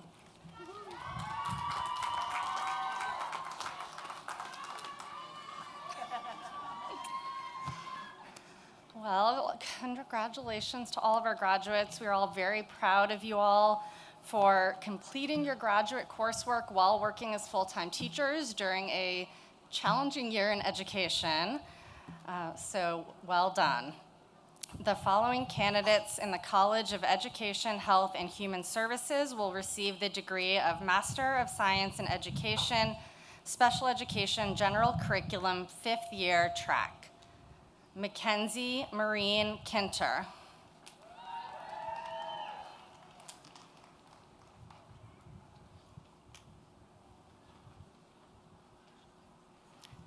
Devin Marie Kane.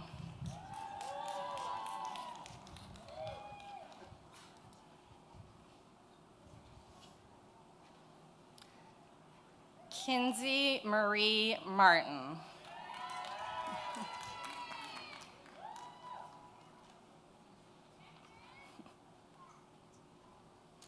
Brianna Leah Meek.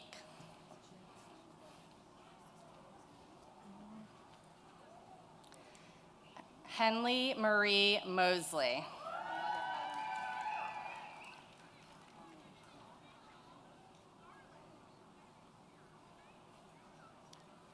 Megan Lynn Oxendine.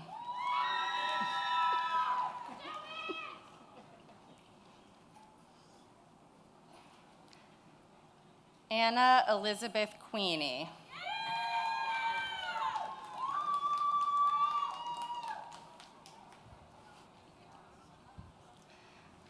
The following candidates in the College of Education, Health, and Human Services will receive the degree of Master of Science in Education, Special Education General Curriculum, Initial Licensure Track.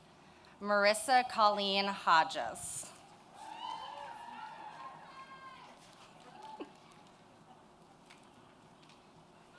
Francesca Rose Santamaria.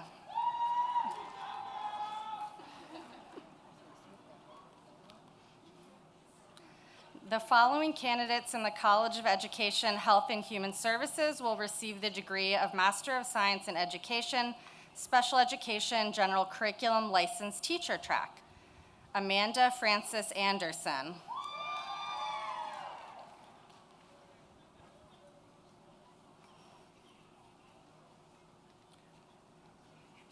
Anna Marie Jordan.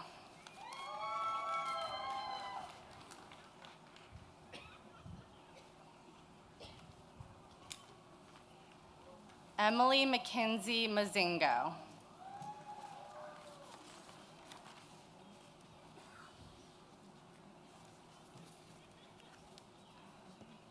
Congratulations, graduates.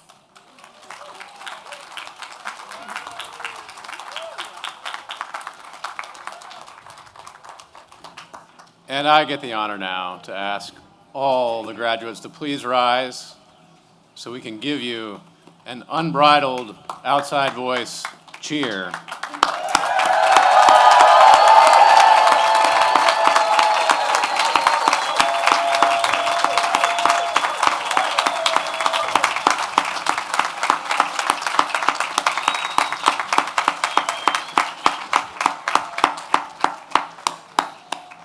All right, sit down again for just a second.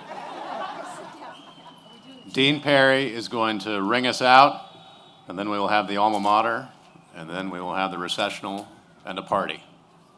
Sit tight. I promise this is short. I thank you all for staying and honoring the rest of the candidates who got their degrees today. Thank you very much. So graduates, the advanced degree which you have received today carries the benefits of professional success and advancement, along with responsibilities of leadership and service in your careers and professional lives. As a Longwood graduate, you carry the qualities of integrity, respect, scholarship, perseverance, and honesty out to the schools and universities, clinics and hospitals, businesses and government agencies for whom you work or will work. We are proud of your accomplishments, and we wish you all the success and happiness in your future endeavors. Some logistics. Following the alma mater, the president, platform party members, that's us, and faculty will recess off of the lawn. Graduates and guests, please remain in your seats. After the recessional, graduates, you are welcome to come to the stage with your families and friends and snap all the pictures you want. There's also a professional photographer here from Grad Image who will take more pictures of you. The Graduate Student Association is inviting you all to a reception on the lawn right behind that big building there. So you just walk, and right past that building, you'll see a big tent with little star lights and lots of good snacks and cold water. So please join us there. And now, Angela Carter will lead us in the singing of the alma mater. Please stand for and remain standing during the recessional.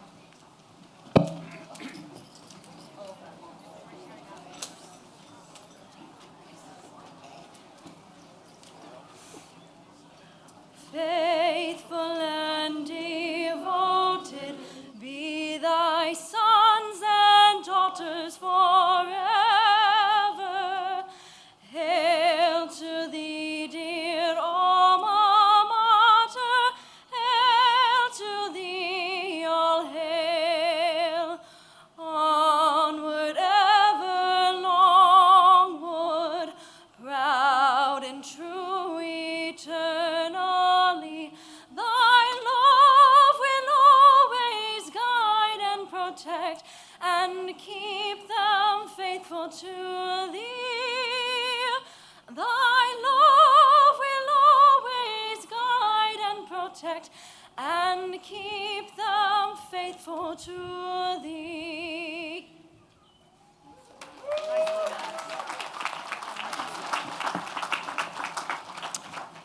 Inscribed on this medallion, this chain of office, are words written almost 600 years ago about Joan of Arc, our patron hero, just as pertinent to the citizen leaders about to go forward today.